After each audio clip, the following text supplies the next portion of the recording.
सर्वाधिष्ठान स्वयं प्रकाश सर्वावभाषक परमात्मा के साथ ऐक्यानुसंधान, यही अज्ञान की निवृत्ति का उपाय है।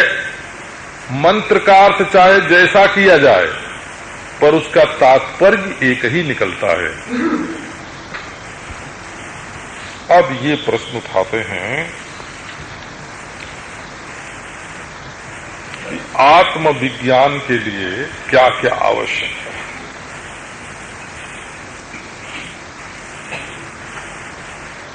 तो नारायण प्रज्ञानेनो, तो आदमी खूब उपनिषद पढ़ता है। हमने ऐसे देखे हैं हो जिनको 108 उपनिषद बिल्कुल कंठस्थ, परंतु आत्मज्ञान उनको है ठन पाठ नहीं। ये देखा, बोले उनको अद्वैत सिद्धि और चित्त सुखी, खंडन खंड खाद्य, भेद धिक्कार। भेद धिक्कार में हमको एक स्मृति, हमारे पितामह थे तो वो कभी वेदांत के ग्रंथों के का नाम उच्चारण करते। वो तो ज्योतिषी थे, वेदांत का ज्ञान तो उनको उतना ही था जितना पुराणों के पढ़ने से होता है। पुराणों में 2 नंबर का ब्रह्म ज्ञान है बोला तो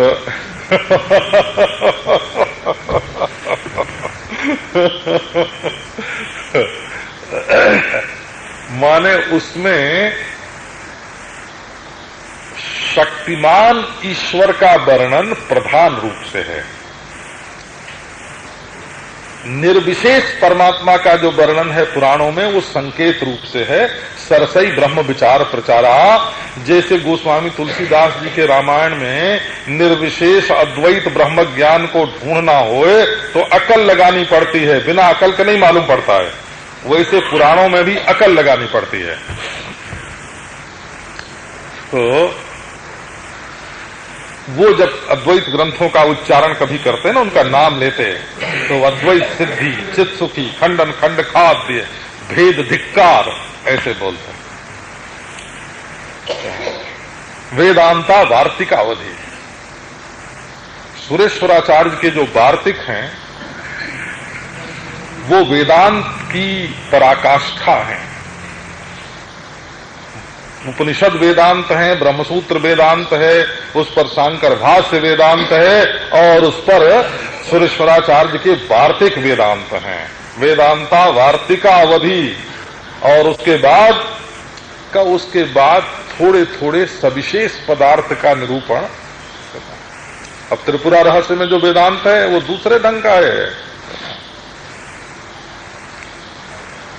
और ये जो दत्त भार्गव संवाद है, त्रिपुरा रहस्य है, दत्त भार्गव संवाद है, देवी भागवत है, श्रीमद् भागवत में है नारायण, तो उसमें थोड़ी बुद्धि की आवश्यकता पड़ती है समझने के लिए वेदांत, और भक्ति समझने के लिए बुद्धि की आवश्यकता नहीं पड़ती। तो आओ अब आपको ये सुनावें कि लोग इतना पढ़ते हैं, लिखते हैं, सुनते हैं, और समझ भी उनकी बड़ी होती है। अब आज आपको नाम लेके हम बताते हैं। खंडन खंड खाद्य वेदांत का बड़ा अच्छा ग्रंथ है। इसकी हिंदी में टीका करना बड़े बड़े विद्वानों के लिए भी दुष्शक है हो, और हिंदी में फिर वही मूल रख देते हैं, वही व्याप्यत्वावच्छेदक है, वही धर्मावच्छिन्न, वही शब्द बिल्कुल रहते हैं, हिंदी में भी रख देते हैं। चंडी प्रसाद सुकुल थे, खुर्जा के बहुत बड़े विद्वान, फिर काशी में प्रिंसिपल हुए। उन्होंने खंडन खंड खाद्य पर टीका लिखी हिंदी में। तो एक दिन उड़िया बाबा जी महाराज के पास आ,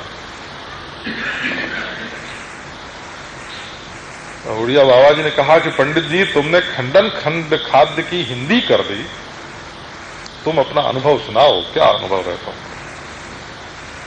काशी के चोटी के पंडित हो, चोटी के।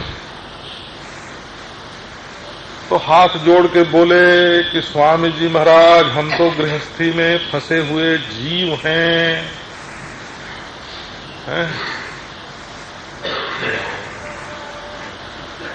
हम क्या आपको अनुभव सुनावें? अनुभव तो आपकी वस्तु है, हम तो केवल अध्ययन अध्यापन के द्वारा शास्त्र की रक्षा करते हैं। ये बात देखो इसलिए बताई कि प्रज्ञानेन एनम न आत्मयात्, केवल पढ़ लिख के इस परमात्मा का साक्षात्कार नहीं हो सकता, समझदारी से, केवल विद्या बुद्धि से इसका साक्षात्कार नहीं हो सकता। अब दूसरा ही नाम लेके बता देते हैं आप। गंगा किनारे एक महात्मा थे, दंडी स्वामी, उनका नाम था स्वामी श्री विश्वेश्वराश्रम जी महाराज। श्री करपात्री जी महाराज ने उनसे विद्याध्ययन किया था, ब्रह्मचर्य अवस्था में भी और गृहस्थ अवस्था में भी।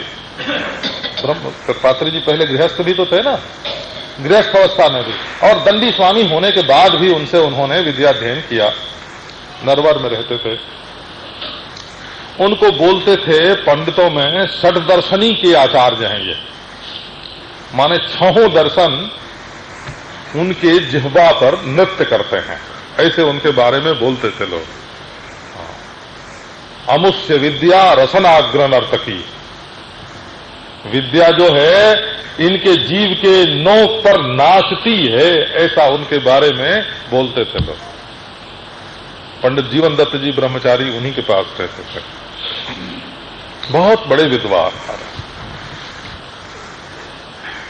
तो उनसे किसी ने पूछा कि महाराज आपको ब्रह्म ज्ञान हो गया कि नहीं हुआ?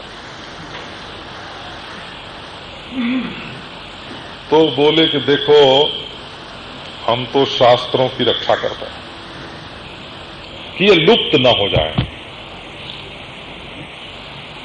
हम पढ़ा देंगे तुम वेदांत का, मीमांसा का, न्याय का, वैशेषिक का, योग का, सांख्य का, है ना, कोई भी ग्रंथ आकर हमसे पढ़ो, हम ग्रंथक ग्रंथी को खोल देंगे।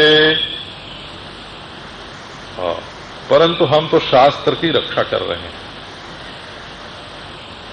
बोले इतना बड़ा पांडित्य और आप ग्रंथक ग्रंथी खोलते हैं, अविद्या ग्रंथी नहीं खोलते हैं, इसका कारण क्या है?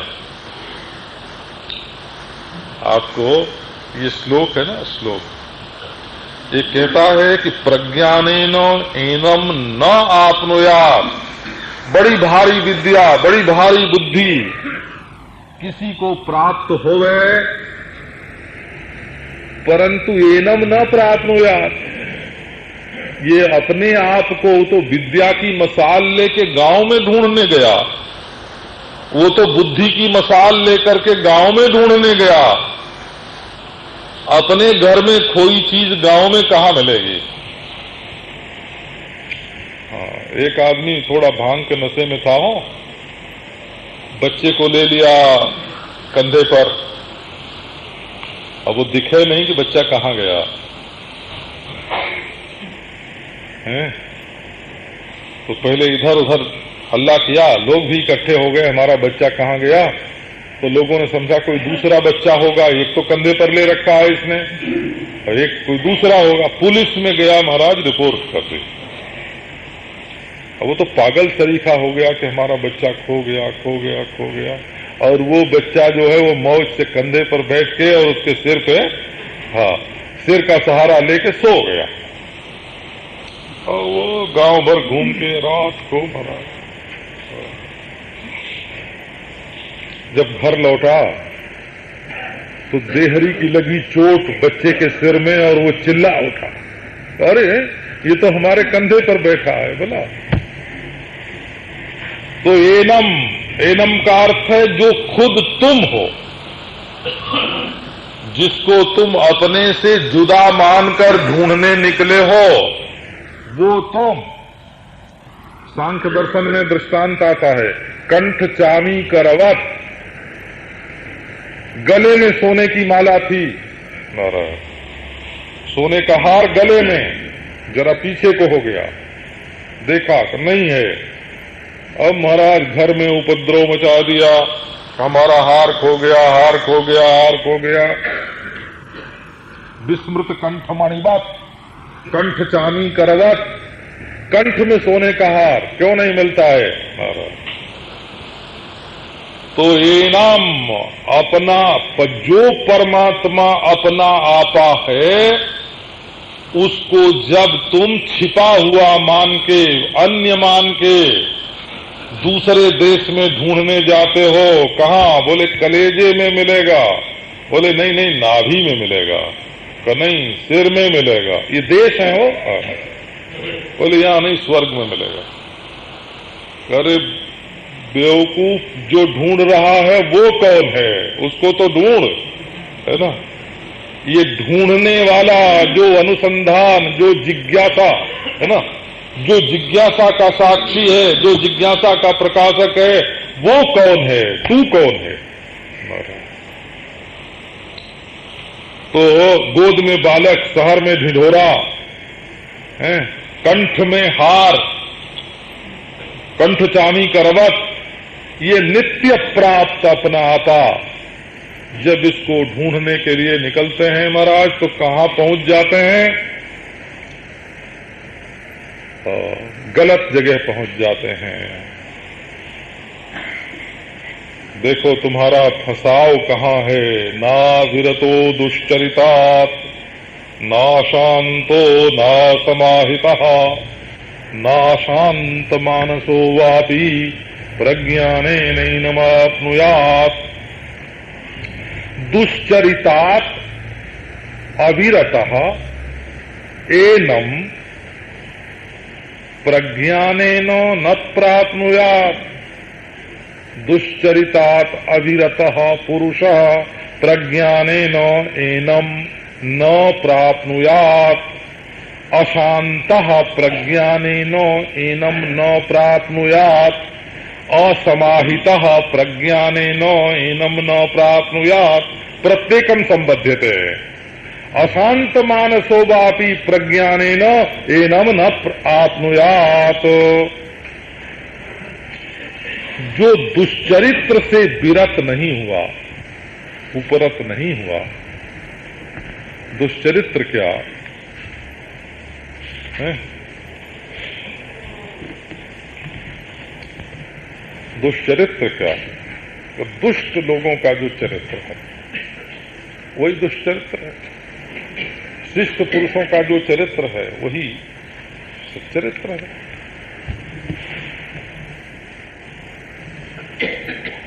बोले भाई, जो मना किया हुआ काम है वही करता है, प्रतिशुद्ध। जैसे कानून के खिलाफ करने वाला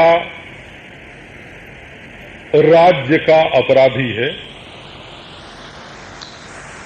वैसे वेद विहित धर्म के विपरीत करने वाला है दुष्चरित्र है। बोले इतना ही नहीं, जो मना किया हुआ काम है वही करता है, प्रतिशुद्ध। जैसे कानून के खिलाफ करने वाला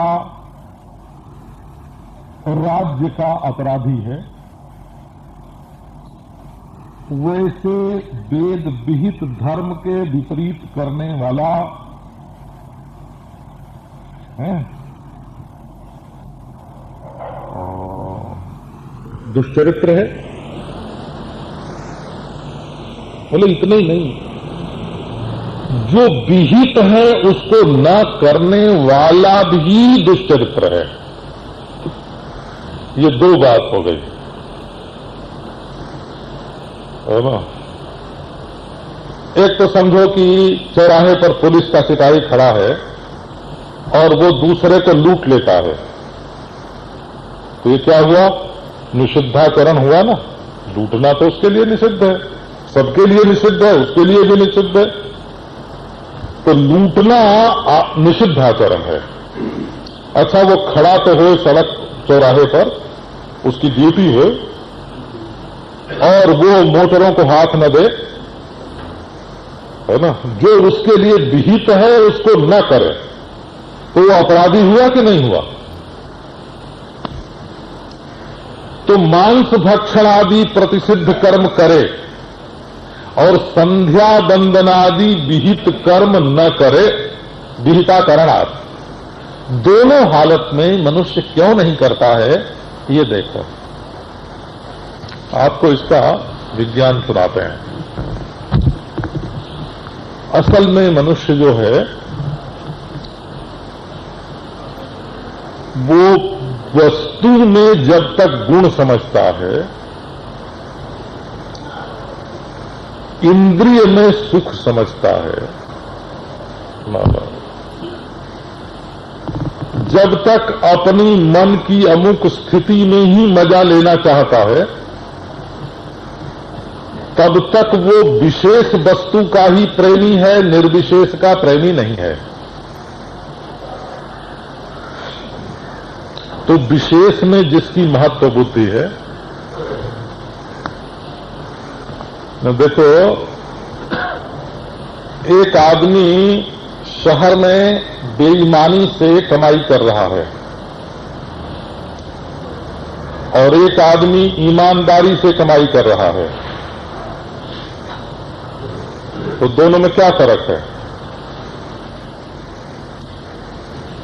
एक के मन में कमाई की वासना इतनी प्रबल है कि वो मर्यादा तोड़ के करता है, और एक आदमी के मन में वासना जो है वो कंट्रोल में है कि वो बेईमानी नहीं करता है। पैसे की वासना उसके मन में भी है, वो भी कमाई का काम करता है, लेकिन पैसे की वासना उसके काबू में है, जिसके कारण वो बेईमानी नहीं करता है। तो पैसे में महत्व बुद्धि तो है, परंतु इतनी नहीं है कि अपनी आत्मा का सत्यानाश करके वो पैसा कमाए। हैं? एक आदमी कमाता भी है ईमानदारी से और अपनी दान भी करता है, हैं? और एक आदमी ऐसा है नारायण कि उसको संसार का भाव ही नहीं उठता है। तो आप देखो कि प्रतिषिद्ध के आचरण में वासना का वेग तीव्र है और विहित के आचरण में वासना का वेग नम्र है, कम रहे।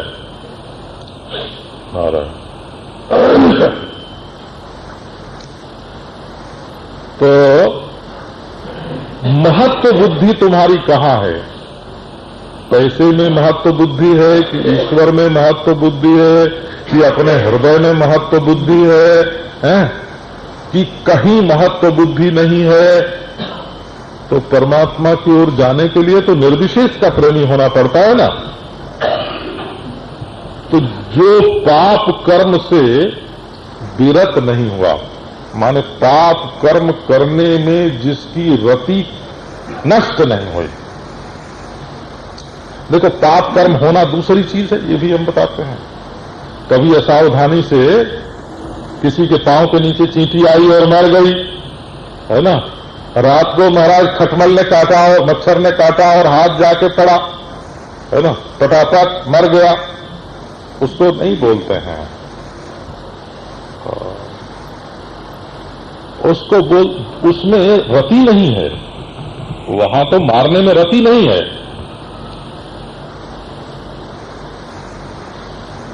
विरत हो जाए, उसमें रुचि ना हो। ये नहीं कि खाए नहीं, पहने नहीं, पिए नहीं, पैसा रखे नहीं, ये नहीं, सब रहे, परंतु रुचि कहां हो। जैसे नारायण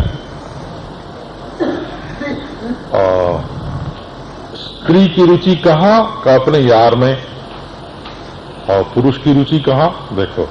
अब घर का सब काम कर रहा है, पर जिसका बच्चे से प्रेम है वो दुकान पर काम करते हुए भी बच्चे का ख्याल तो रखता है ना, रति तो उसकी बच्चे में है ना। पत्नी है, घर का काम करते हुए रुचि तो अपने पति में रखती है ना, अलग रह के भी उसकी रुचि पति में होती है। तो विरति का अर्थ क्या हुआ कि दुष्चरित्रता में, पाप में रति नहीं रहे। जब तक ये रति छूटेगी नहीं, जानबूझ के पाप करते हैं, जानबूझ के झूठ बोलते हैं, जानबूझ के बेईमानी करते हैं, जानबूझ के चोरी करते हैं, जानबूझ के, देखो मन में आ जाता है कि इनका 5 रुपया दबा लें, तो बड़ा मजा आएगा, हमारे पास तो पैसे ही पैसा हो जाएगा, है ना, इनका 5 रुपया दबा लें, है ना, ऐसा ख्याल मन में आता है। तो जब तक दुष्चरित्र आदमी छोड़ेगा नहीं, तब तक ये विद्या बुद्धि काम नहीं देगी। नाशांतः अच्छा भाई, बुराई तो नहीं करते, लेकिन मन में काम आता है, क्रोध आता है, बड़ी अशांति आती है, राग द्वेष आता है। ये इंद्रियां जो हैं, ये पराये घर की ओर झांकती रहती हैं, इंद्रिय लौल्य, अशांति है। तो नाशांत का अर्थ हुआ कि सम दम से संपन्न जो नहीं है, अशांत पद का अर्थ यहां अशांत प्रज्ञानेन एनम न आत्मयात। जो अशांत है उसको विद्या बुद्धि से इस परमात्मा की प्राप्ति नहीं होगी। तो अशांत का क्या अर्थ है कि जिसके अंदर सम दम नहीं है, इंद्रिय अपने काबू में नहीं बाबा। जीभ जो कहे सो खा ले, आंख जो कहे सो देख ले, हाथ जो कहे सो कर ले, पांव जहां कहे वहां चले जाए, है ना, कोई रोक टोक नहीं, है ना, कोई मर्यादा नहीं। तो ऐसे आदमी को परमात्मा की प्राप्ति नहीं होती। ना शांतो ना समाहिता। बोले अच्छा भाई, हमारे मन में काम क्रोध भी नहीं आता। और तो ठीक है, मन एकाग्र है? बोले हाँ बिल्कुल एकाग्र है मन। बोले ठीक है, शांति न हो, सम दम है ना होए, और मन चंचल होए। श्रम दम तो होवे परंतु मन चंचल होवे, काम क्रोध न होवे, है ना, इंद्रियों में चंचलता न होवे, पर मनी राम जो हैं वो धोबी का कुत्ता, न घर का न घाट का, न यहां जमे न वहां जमे हैं। तो बोले उनको भी अनेकाग्र मना जो विक्षिप्त चित्त है, उसको भी परमात्मा का साक्षात्कार नहीं होता। प्रज्ञाने न अशांत प्रज्ञानेन एनम न आत्मयात, असमाहित प्रज्ञानेन एनम न आत्मयात। चित्त में चित्त समाहित होना चाहिए। जैसे मुर्दे को दफना देते हैं, ऐसे अपने मन को हृदय देश में दफनाई देना चाहिए। समाधि में रहो बेटा। पहले हमारा मन तो खूब एकाग्र होता है जी, फिर भी वेदांत श्रवण से ज्ञान नहीं होता है। बोले ठीक बात है।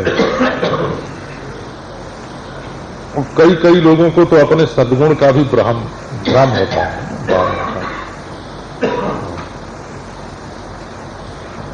वो जब दूसरे से पूछने जाते हैं कि आप हमारे दोस्त बताओ, तो उनसे क्या कहना चाहिए? हैं? लेकिन महाराज हमको तो हमारे अंदर कोई दोष नहीं दिखता है, जरा आप बता दीजिए हमारे दोष। तो एक बात तो ये देखने में आई है कि अगर बता दें तो वो फिर हमेशा के लिए दुश्मन ही हो जाता है, फिर नहीं आता हो।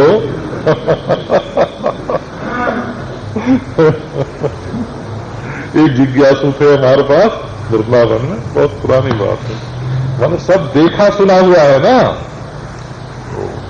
तो वो बहुत कहते कि हमारे दोष बता दिया करो तो हम सुधार लिया करेंगे। तो हम कहते बाबा क्या दोष है, क्या गुण है, सब ईश्वर की सृष्टि है, तुम भी भगवान के स्वरूप हो, क्या दोष बतावें तुम्हारे अंदर, अपनी वृत्ति हम काहे को बिगाड़ें, दोषाकार काहे को करें। बोले कि नहीं बताओ। तो बहुत कई दिनों तक बहुत आग्रह किया, तो बैठे हुए थे मेरे सामने, मैंने कहा ये जो तुम पांव अपना पांव पर रख के बैठे हो ये दोष है, शिष्टाचार के विपरीत है। कि बड़ों के सामने पांव के ऊपर पांव रख के नहीं बैठते हैं। तो मान गए, तुरंत उन्होंने पांव नीचे कर लिया। बस फिर महाराज जब उठे और हमारी ओर पीठ करके जाने लगे तो मैंने कहा कि पीठ करके नहीं जाना चाहिए, ये दोष है। अब महाराज के दिन 24 घंटे हमारे साथ रहने वाले, हमारे साथ सोए, हमारे साथ बैठे, हमारे साथ जागे, है ना। अब मैंने कोई दिन भर में 20-25 बात बताई उनको, तो बोले कि तुम तो खुजल निकालते हो। हमने कहा अरे भाई गलती हो तो सुधारो। बोले कि नहीं ये बात बात में दोस्त निकाल। अब नाराज होने लगे तो मैंने कहा बस बस अब मैं नहीं बताऊंगा, बोला अब तुम डरना नहीं, अब नहीं बताऊंगा।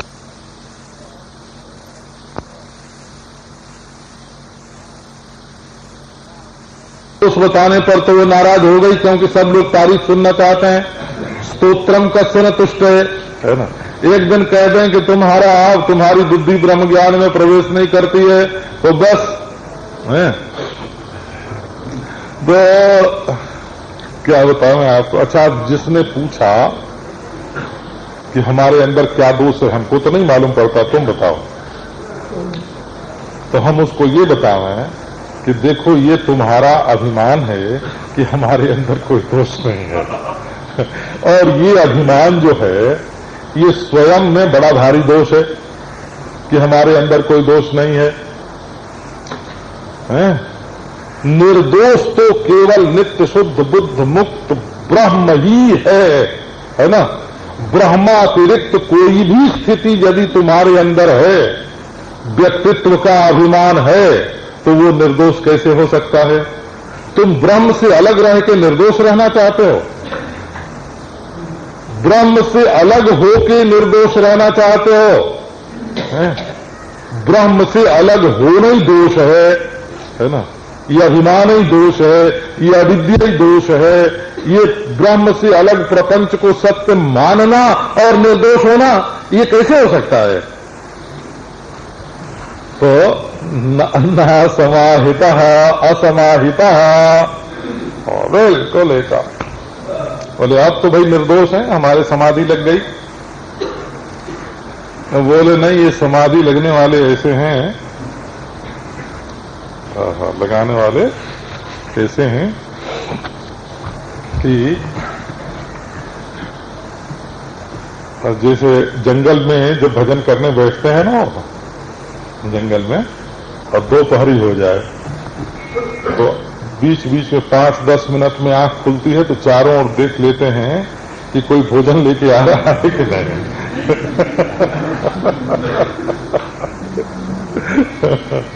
अब ये तुम समझो कि हमको उन लोगों ने बताया है जो ऐसे भजन करते हैं, कि नहीं बताया नहीं है, हम भी जाके भजन करते थे तो ऐसा होता था। बोला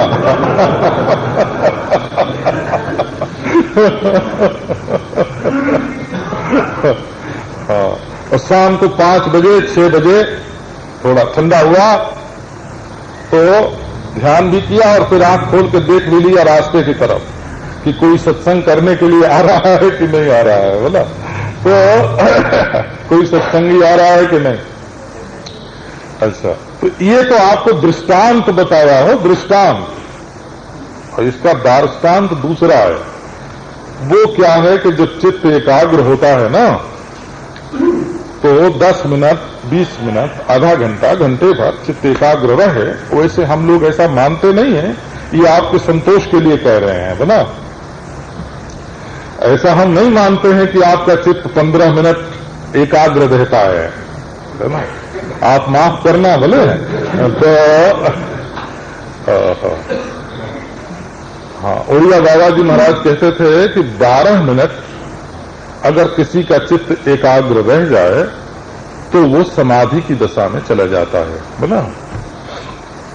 तो बीच बीच में कई चीजें आती हैं, कई जाती हैं, लेकिन हमने एकाग्रता की परिभाषा ऐसी बना रखी है कि अपने यार की याद आ जाए तो उसको चित्त की चंचलता नहीं मानते हैं, तो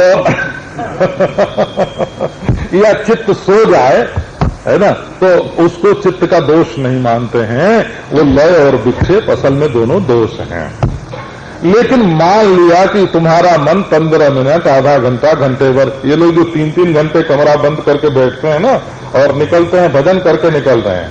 पहले तुम भजन करके नहीं निकल रहे हो, तुम दिन भर की योजना बना के, है ना, और 6 महीने और आगे की भी योजना बना के निकल रहे हो, वो हमको मालूम है, बोला। तो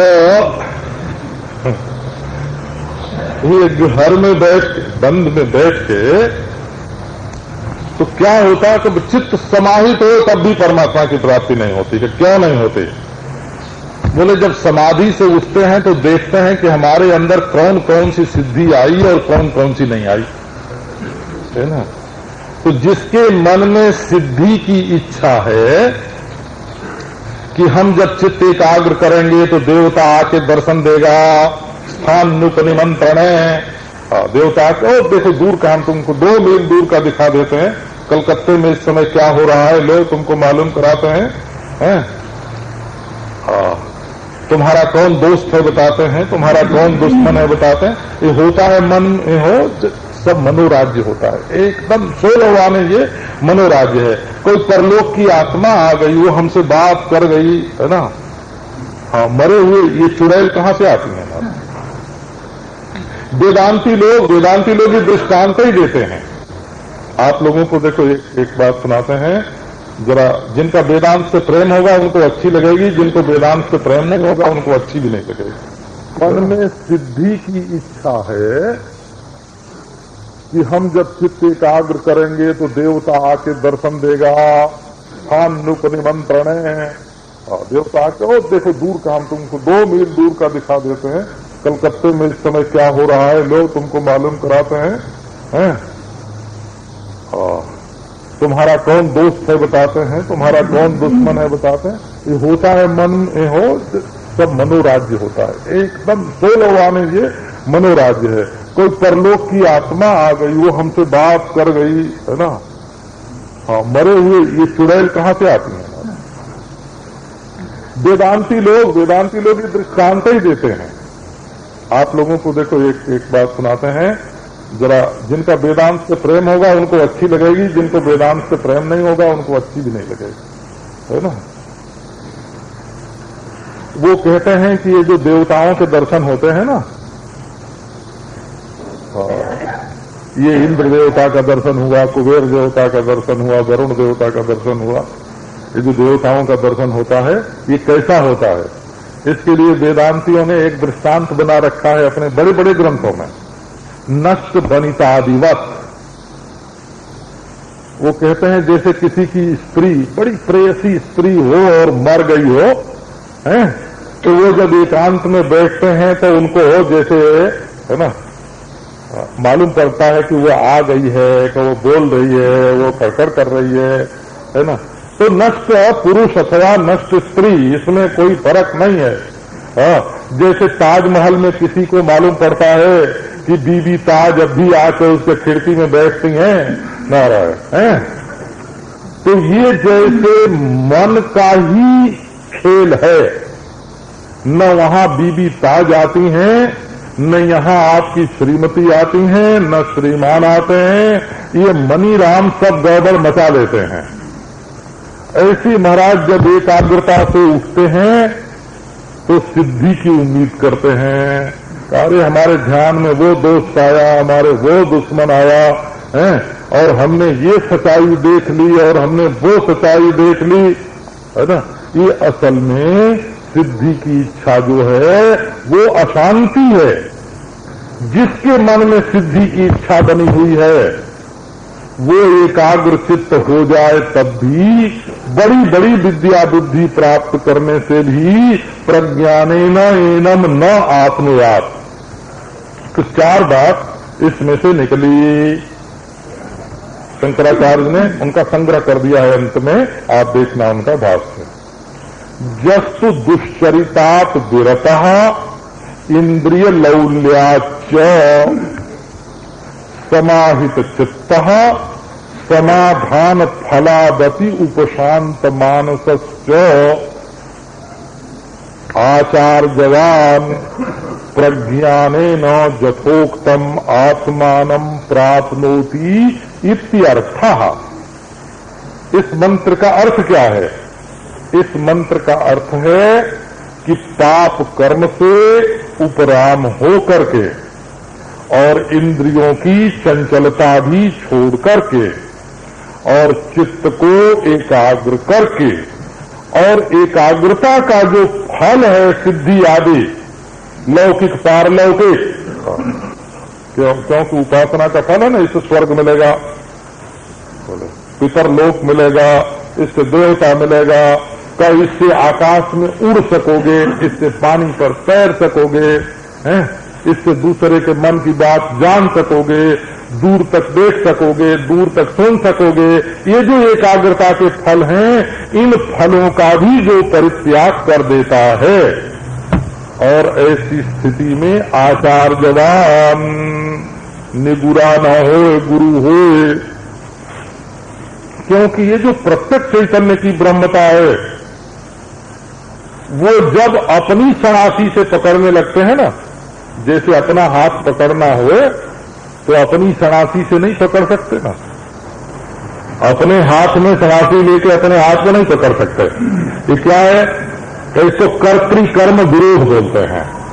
इसको दर्शन शास्त्र की भाषा में इसका नाम है, जो कर्ता है वो कर्म का विषय नहीं हो सकता। माने यदि हम अपने दोनों पांव को अपने कंधे पर रख के चढ़ बैठना चाहें कि हम अपना नितंब है ना, अपनी कमर हम अपने कंधे पर रख के बैठें, हम ही चढ़ें और हम ही चढ़े जाएं, ये दोनों बात जैसे शक्य नहीं है, वैसे हम ही बुद्धि के द्वारा जाने और हम ही जाने जाएं, हम ही जाने और हम ही जाने जाएं, ये बुद्धि दोनों काम नहीं कर सकती कि एक ओर तो हमारे सामने रह के सनासी बने और दूसरी ओर वही सनासी बन के हमको पकड़े। बुद्धि की सनासी से हम दूसरे को पकड़ सकते हैं, परंतु अपने आप को नहीं पकड़ सकते। इसको कर्तृकर्म विरोध बोलते हो। इसका नाम दर्शन शास्त्र में जो करता है तो कर्म नहीं हो सकता। तो तब नारायण तो तब बोले कि अरे ये बुद्धि की सनासी हाथ में लेकर जो दुनिया भर को दुनिया की तलाश कर रहा है, सबकी परीक्षा कर रहा है कि ये ईश्वर है, ये जीव है, ये जगत है, ये बुद्धि की सनासी हाथ दूरबीन हाथ में लेके, बुद्धि की खुर्दबीन हाथ में लेकर के सबको जो देख रहा है वो कौन है? गुरु ने कहा कि अरे जिसको ढूंढ रहा है तू वही है। जो तुझे पहाड़ के भीतर मिलेगा वही तेरी बुद्धि के भीतर है। जो तुझे संपूर्ण पंचभूत सृष्टि के परे मिलेगा तो वही तेरे बुद्धि के परे बैठ करके तू बैठा हुआ है। ये बात बताता है। तो आचार्यवान पुरुष चार बात छोड़ दे, पाप छोड़े, इंद्रियों की चंचलता छोड़े, इंद्रियों की लोलता विषय लोलुपता छोड़े और चित्त का विक्षेप छोड़े और चित्त की एकाग्रता का फल न चाहे। चार बात छोड़ दे और सद्गुरु की शरण ले, तब वो अपनी विद्या बुद्धि में भासमान जिसका प्रतिबिंब पड़ रहा है ना, शीशे में कौन दिख रहा है, ये बात बच्चे को बतानी पड़ती है कि बेटा तुम ही शीशे में दिख रहे हो, है ना। नहीं तो शीशे की परछाई को देख करके बच्चा रोता है, चिड़िया लड़ती है, पशु लड़ता है, बोला अपनी परछाई को देख करके। और बच्चे को समझा देते हैं कि बेटा इस शीशे में तुम्हारी परछाई दिख रही है, इस अंतःकरण में, इस अंतःकरण के शीशे में तुम्हारी परछाई दिख रही है। जो ये प्रपंच दिखाई पड़ रहा है ये तुम्हारी परछाई है। तुम अपनी परछाई को सच्ची मान करके नारायण शेश्वर सजीव ये जो जगत है, ईश्वर सहित जीव सहित ये जो जगत है वो कहाँ है? तो तुम्हारे अंतःकरण में तुम्हारे प्रतिबिंब के रूप में दिखाई पड़ रहा है, वस्तुतः तुम्हारे अतिरिक्त कोई नहीं है। तो ये जो विद्या बुद्धि है, प्रज्ञान, ये तत्वमस्यादि महावाक्य के जन्य ज्ञान किसको होता है? कि आचार्यवान पुरुष को। तो सब आचार्यवान पुरुषों को क्यों नहीं हो जाता? बोले ये चार बात आवश्यक है। यस्य ब्रह्म च क्षत्रं च उभे भवत ओदनः मृत्युर्यस्योपसेचनम् स इत्था वेद यत्र सः। अब ऋग्वेद में जो मंत्र है ना, को अब्धा वेदो कः प्रवोचतो, है ना। अब उस मंत्र का क्या बढ़िया सार देते हैं, अब ये कल सुनाएंगे।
ब्रह्म च क्षत्रं च उभे भवतो ओदनः मृत्युर्यस्योपसेचनम् स इत्था वेद यत्र सः।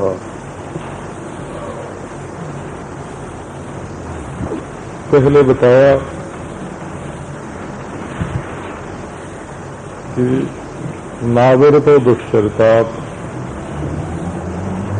नाशांतो नासमाहितः नाशांत मानसो वापि प्रज्ञाने नैनवाप्नुयात्।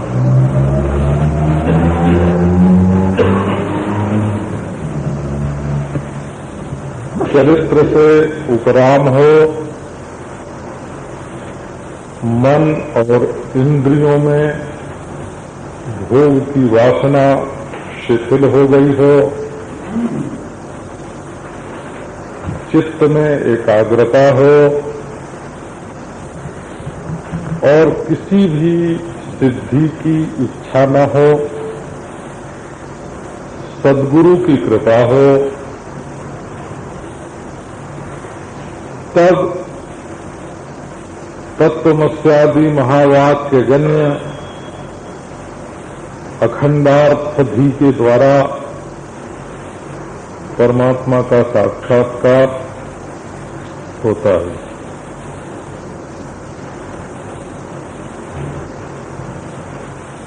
जब तक दुष्चरित्र में प्रीति है, दुष्चरित्र में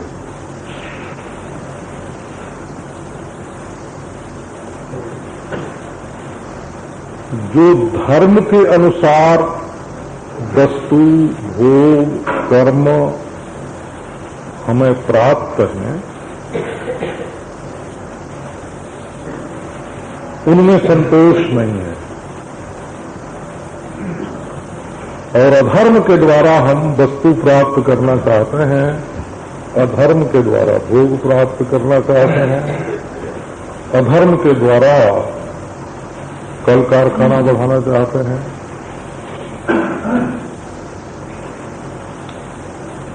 तो अभी तो संसार की ओर वासना का इतना तीव्र वेग है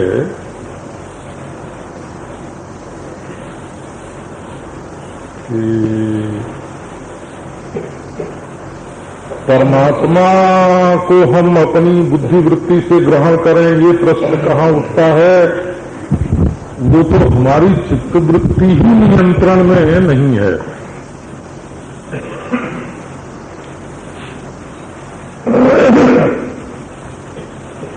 मानो संसार में जो भी मनुष्य है उसको कुछ भोग चाहिए, कुछ भोग के बिना तो रह नहीं सकता, तो कुछ वस्तु भी चाहिए और कुछ काम भी करने को चाहिए। तो प्रश्न ये है कि जो तुम भोग करते हो वो धर्म के अनुसार कि धर्म के विपरीत? जो तुम धन इकट्ठा करते हो, वस्तु इकट्ठा करते हो, वो धर्म के अनुकूल कि धर्म के विपरीत? और जो तुम काम करते हो, कर्म करते हो, वो धर्म के अनुकूल कि धर्म के विपरीत? 3 बात के संबंध में ये प्रश्न है, भोग, वस्तु और कर्म।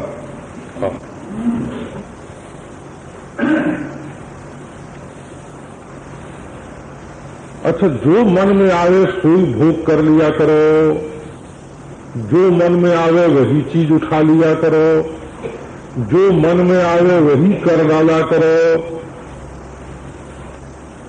तो इसका मतलब हुआ कि तुम मन के गुलाम हो और संसार की छोटी छोटी चीज में तुम्हारी आसक्ति है।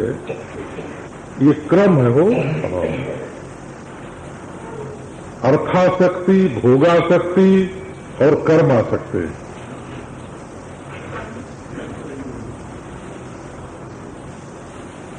इस पर नियंत्रण स्थापित करने के लिए हमारे हृदय में धर्म में रुचि, धर्म में श्रद्धा होनी चाहिए।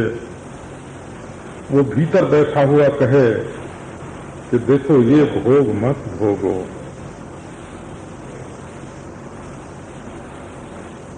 ये वस्तु तुम्हारे हक की नहीं है, ये कर्म तुमको नहीं करना चाहिए। और धर्म की आवाज है ना, साधक श्रवण करे, सुने, उसकी आज्ञा माने, भोग, अर्थ और कर्म के आकर्षण से मुक्त हो जाए। तो अच्छा भाई, हमको भोग में तो ये आसक्ति नहीं है कि क्या खाएं, कर्म में भी ये आसक्ति नहीं है कि क्या करें, धन में भी ये आसक्ति नहीं है कि हमारे पास आवे, परंतु ये हमारे शरीर में रहने वाली इंद्रियां बहुत दुख देते हैं।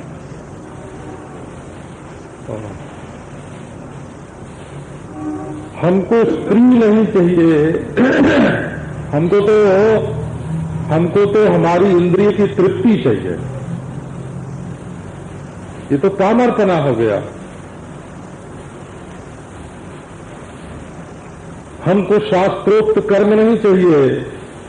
हमारा हाथ तो कुछ भी मारपीट किए बिना, चोरी चमारी किए बिना रहता ही नहीं।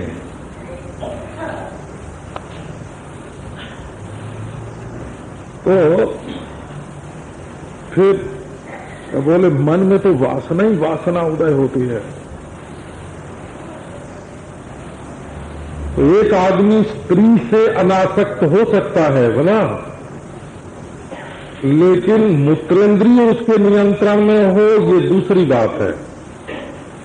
एक आदमी ये कह सकता है कि हमारी बड़े में भी आसक्ति नहीं है और आलू में भी आसक्ति नहीं है और खीर में भी आसक्ति नहीं है, हमें तो कुछ न कुछ चाहिए।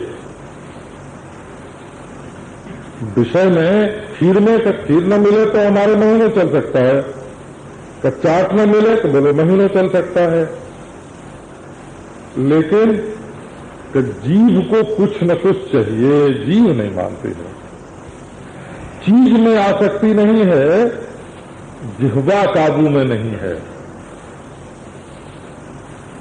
तो ये इंद्रिय लौल्य है हो। श्रवत्यनं अनुकृतम सर्वम परस्ताच्च विसर्जति नारा। ये कहते हैं कि शरीर में जो साधन का रस भरता है और जप करते हैं, ध्यान करते हैं, पूजा करते हैं, तो उससे एक दिव्य रस शरीर में उत्पन्न होता है। उपनिषदों में इसका वर्णन आता है। साधक के शरीर में से दिव्य गंध निकलती है,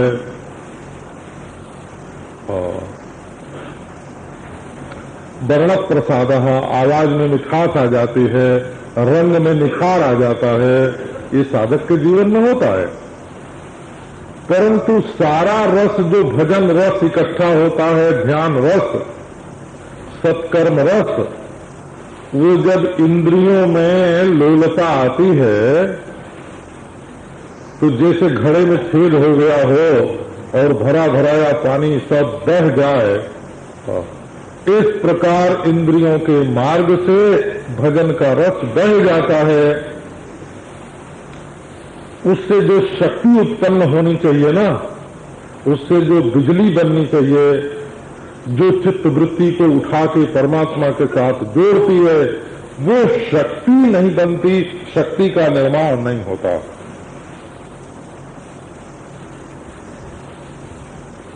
अब इसी तरह से कर्म करना है, तीन ही चीज है केवल संसार में, भोगासक्ति, अर्थासक्ति और कर्मासक्ति।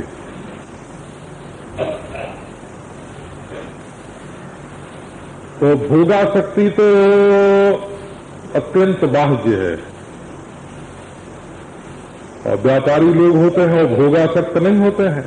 उनका बैंक बैलेंस बढ़ना चाहिए चाहे खाने को न मिले, फटा कपड़ा पहनते हैं। हमने देखा करोड़पति आदमी को फटा कपड़ा पहने देखा, फटी धोती, फटा कुर्ता, है करोड़पति। बोला एक करोड़पति हमारे पास आता है कभी कभी,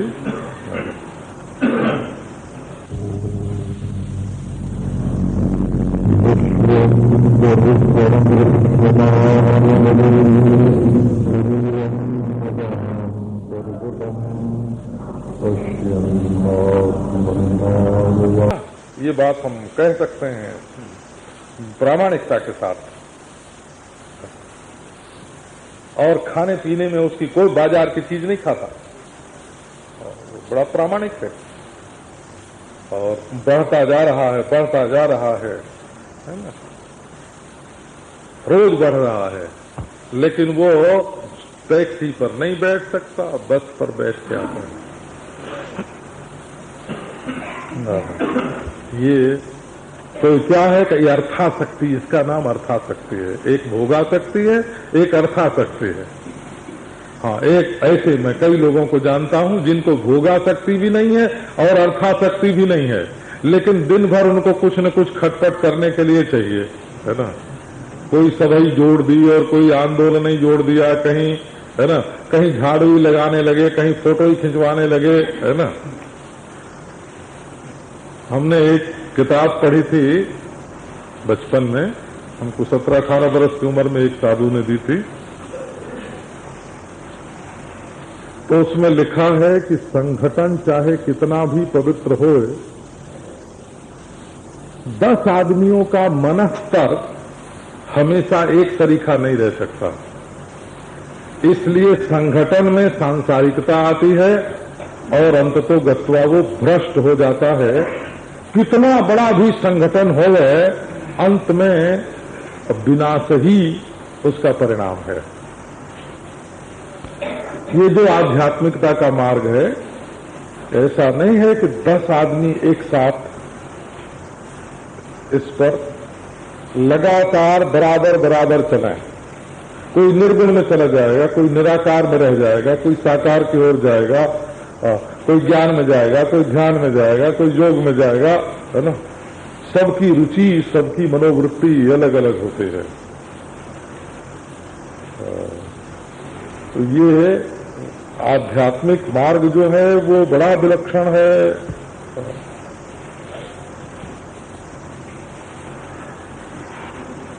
तो इंद्रिय लोलता और मन में वासना। अब उसके बाद बोले मन एकाग्र किया, तो एकाग्र करने में मन बड़े विलक्षण होता है। ये मन की एकाग्रता का फल होता है। देवता का दर्शन होता है, देवता के लोक में गमन होता, स्थान रूप निमंत्रणे संगस्तमया करणम। कहेंगे लो दूर का दिखा दें, दूर का सुना दें, ये कर दें, वो कर दें, पर ये नहीं समझना कि हमेशा के लिए मिल रहा है। अभिमान नहीं करना, अभिमान करते ही वो छूट जाता है, वो विघ्न है, परमात्मा की प्राप्ति के मार्ग में विघ्न है। चित्त की एकाग्रता का जो फल है, दूरदर्शन, दूर श्रवण, शरीर में लघिमा गरिमा महिमा, प्राप्ति प्राकाम में ईशित्व वसित्व आदि अष्ट सिद्धियों का उदय, तो जब उसको आदमी चाहेगा और तो परमात्मा की प्राप्ति नहीं होगी। कहीं भी परिच्छिन्न पदार्थ में जो एक टुकड़ा है,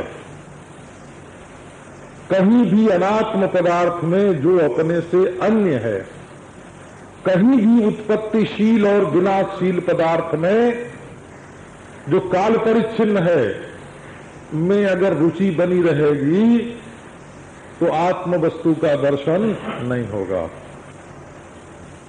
का अच्छा भाई ये भी सही, तब ये देखना है कि तुमको आचार्य मिला कि नहीं। आचार्य की बात यह है नारायण की आजकल तो तरह तरह के पंथ, तरह तरह के फिरके, आचार्य की भी कसौटी ये है कि जो अपने को ब्रह्म जानता हो और तुमको ब्रह्म लिखा दे, तो वैदिक आचार्य वही है। जो तुम्हें बेटा दे दे, मुकदमे में जीत करा दे, है ना,